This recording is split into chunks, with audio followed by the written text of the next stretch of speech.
The scene unfolds with dramatic intensity. A lone figure, Moses, stands defiant against a backdrop of nature's fury. The sky churns with ominous clouds, mirroring the turmoil in the hearts of those who look to him for salvation. He raises his staff, a simple piece of wood, yet imbued with the weight of hope and divine purpose. The biblical account says he stretches out his hand, a gesture of faith and command, and then the impossible happens. The waters, vast and seemingly insurmountable, begin to respond. They churn, they swell, they part in a spectacle that defies natural explanation. A path appears, a dry passage amidst the watery chaos, a beacon of hope in the face of certain doom. This is more than just a story. It's an image etched into the collective consciousness of humanity. Is this supernatural, a direct intervention by a divine power, a moment where the laws of nature are suspended? Is it a testament to the power of faith, a demonstration of the extraordinary possibilities that lie beyond our understanding? Or could natural forces, perhaps guided by the divine, be at play? Could there be a scientific explanation, a confluence of events that, while rare and extraordinary, are still within the realm of possibility?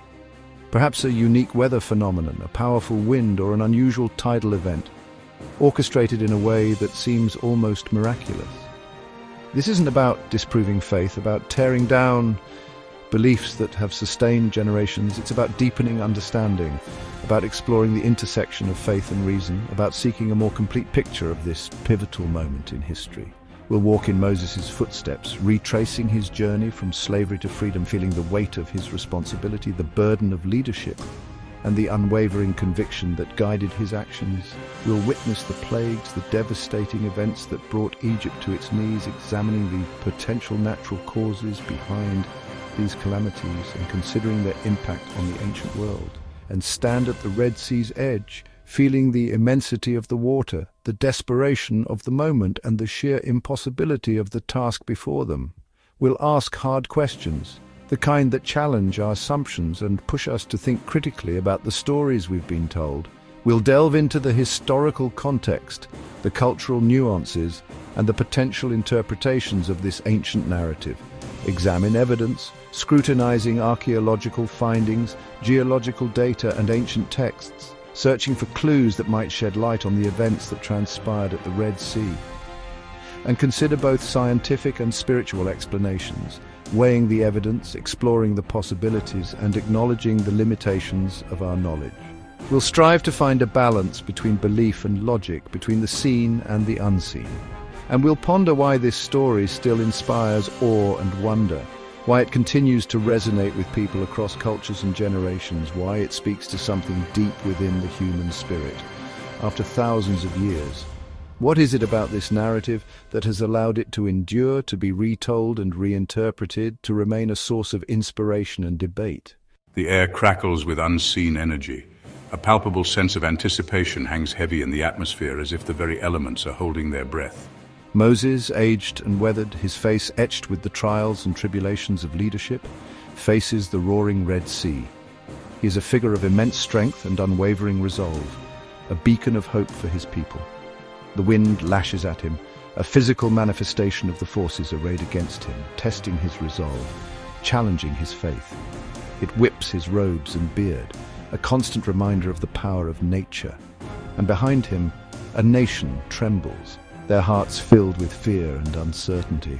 They have placed their trust in Moses, but now, faced with the seemingly insurmountable barrier of the Red Sea, their faith is wavering. Hundreds of thousands just escaped from slavery, their bodies bearing the scars of oppression, their spirits yearning for freedom. They have endured so much, but now their journey is threatened by the very forces that once held them captive. Now trapped between water and Pharaoh's army, their hopes dwindling with each passing moment. The relentless pursuit of the Egyptian army, a symbol of their past enslavement, looms large, threatening to extinguish their newfound freedom. The moment is legendary, a pivotal point in history, a story that has been told and retold for generations, a testament to the power of faith, courage, and the enduring human spirit. The parting of the Red Sea. An iconic image, a symbol of hope and liberation, a moment that defies explanation and continues to inspire awe and wonder. Was it a miracle, a divine act that defied the laws of nature, a testament to the power of faith and the intervention of a higher power? Or could science offer clues? Could natural phenomena such as strong winds or underwater formations have played a role in this extraordinary event? Can faith and reason coexist in this story?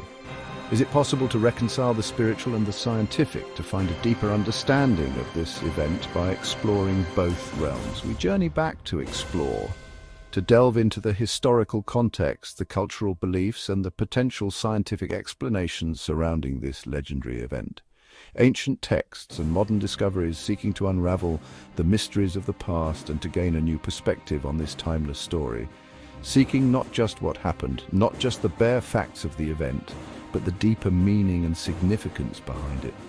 But what it means, what it represents, and why it continues to captivate our imaginations after all these years.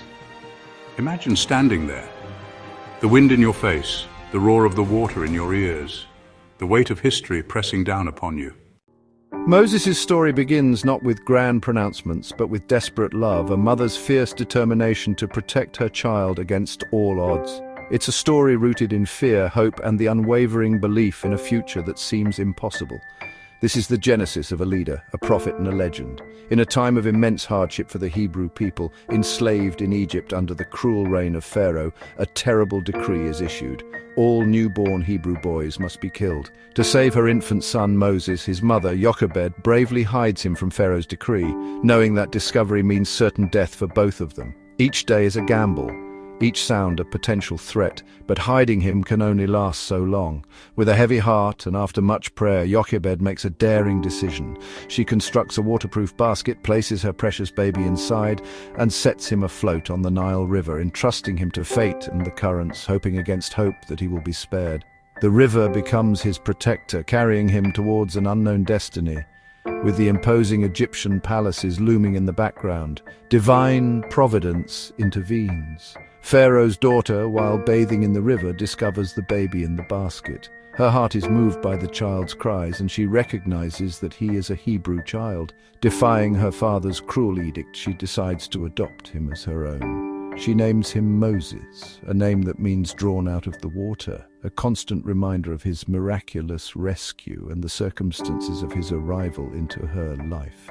Raised as an Egyptian prince within the opulent walls of the palace, Moses enjoys a life of privilege and education, far removed from the suffering of his true people. He is immersed in Egyptian culture, learning their customs, language, and the ways of leadership.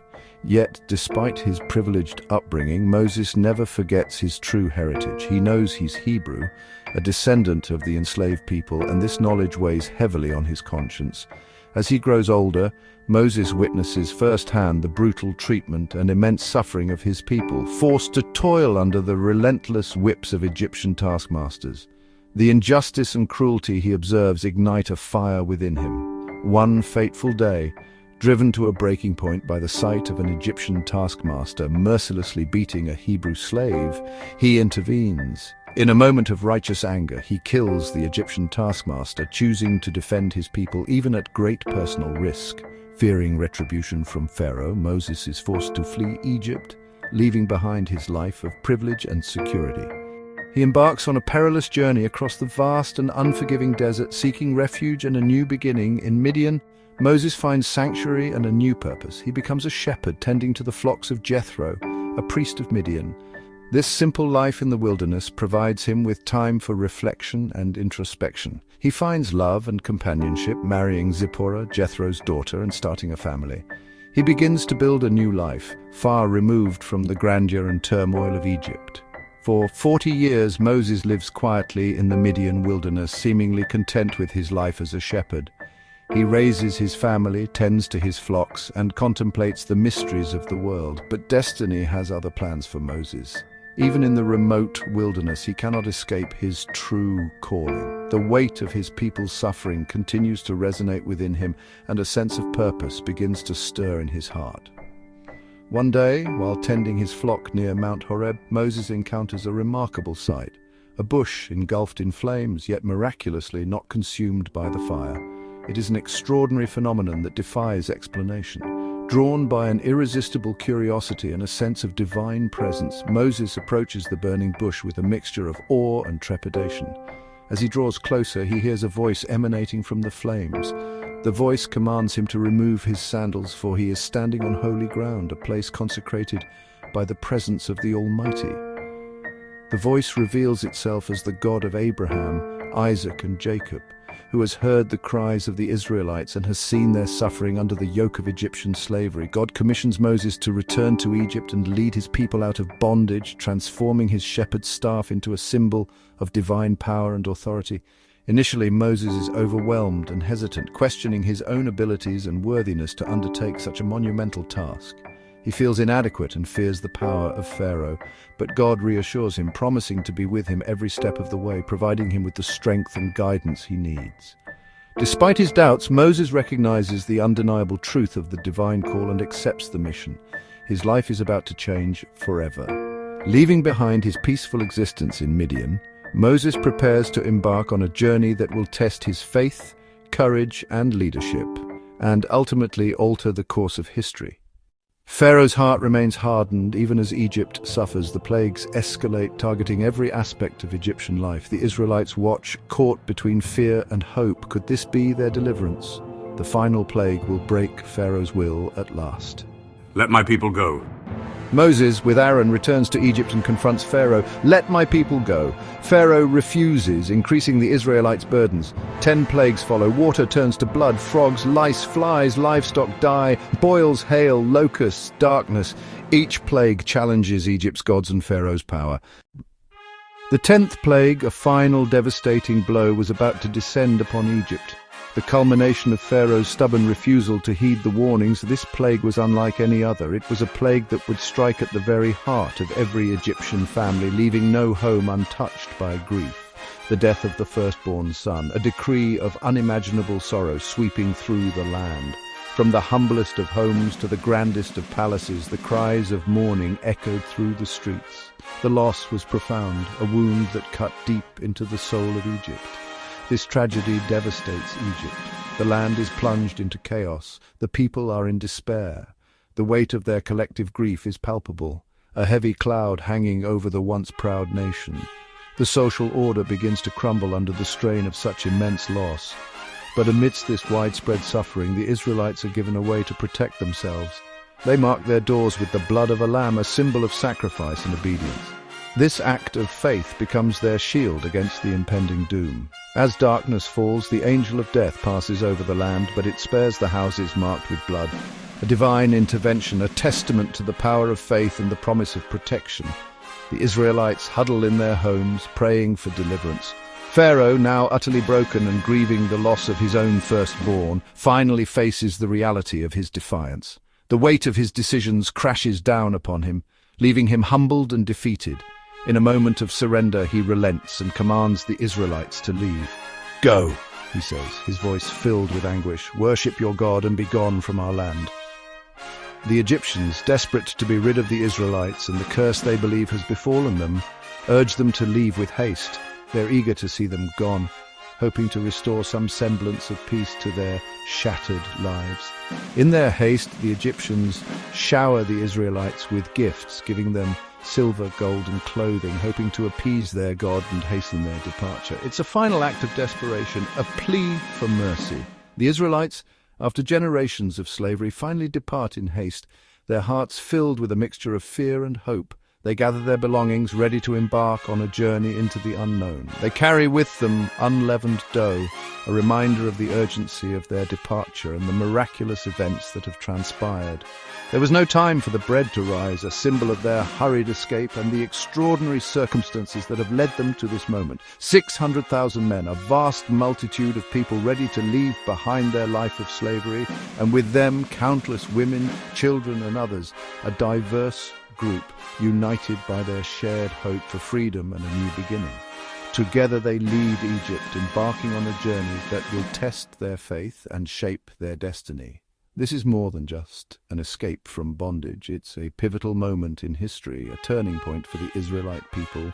It's the birth of a nation, a people forged in the crucible of suffering and now embarking on a journey to claim their promised land. They are guided by a pillar of cloud by day, a visible manifestation of God's presence, leading them through the wilderness, and by a pillar of fire by night, illuminating their path and providing warmth and comfort in the darkness. The memory of Passover, the night of deliverance, will forever be etched in their hearts. It becomes a lasting symbol of deliverance, a reminder of God's faithfulness and the price of freedom. But ahead lies the wilderness, a vast and unforgiving landscape that will test their resilience and their faith. And the Red Sea, a seemingly insurmountable barrier that stands between them and their promised land. The thunder of chariots grows louder, the ultimate cliffhanger. Will their dream of freedom end here? Do not be afraid. Stand firm and see the deliverance the Lord will bring you today. Their faith falters, death seems certain. Moses stands firm. Was it for lack of graves in Egypt that you brought us here to die? Freedom turns to fear. Pharaoh changes his mind and pursues the Israelites with his army and chariots. The Israelites, untrained and burdened, are trapped between the sea and Egypt's might. Panic and despair sweep the camp. These are theories, not proof, but they show how nature's power could intersect with the biblical story. One theory is wind set down. A strong, sustained wind could push water aside, exposing a land bridge in shallow lakes or lagoons. Computer models show this is possible under the right conditions. Another theory, seismic activity. An earthquake could cause water to recede, exposing the seabed before a tsunami. Volcanic eruptions like Thera could also trigger tsunamis and atmospheric changes. For centuries, the parting of the Red Sea was seen as pure miracle. But could nature have played a role? Claims of chariot wheels and bones on the seabed are controversial and largely dismissed by mainstream scholars. The crossing's location is debated. Some suggest the Red Sea, others the Sea of Reeds in the Nile Delta. No definitive archaeological proof exists, but the search continues, blending faith, curiosity, and careful scholarship. Archaeologists have searched Egypt and Sinai for evidence of the Exodus and the Red Sea crossing. This view allows faith and science to coexist, seeing the sacred in the workings of creation. The Red Sea crossing becomes a story of hope, liberation, and divine intervention, expressed through nature itself. Many believe miracles can work through natural laws. God as conductor of nature's orchestra.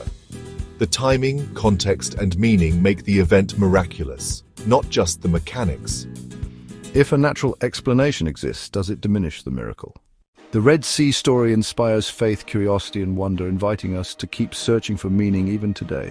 Whether supernatural or natural, its impact endures. The story is about freedom, courage, faith, and the birth of a people. Imagine the terror and hope as the waters part, the Israelites cross, and the sea returns. The drama and timing remain powerful, whatever the cause. We return to the ancient shore, wind whipping the story echoing through time. We've explored Moses' journey, the plagues, the chase, and scientific theories. Does explanation lessen the awe? For many it does not.